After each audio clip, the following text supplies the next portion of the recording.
Mr. Bridges, you believe God told you to come tell me that? I do. I admit to you I have been struggling, but I've also been praying.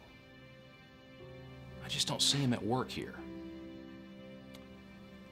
Grant, I heard a story about two farmers who desperately needed rain, and both of them prayed for rain, but only one of them went out and prepared his fields to receive it. Which one do you think trusted God to send the rain? Well, the one who prepared his fields for it. Which one are you? God will send the rain when he's ready. You need to prepare your field to receive it.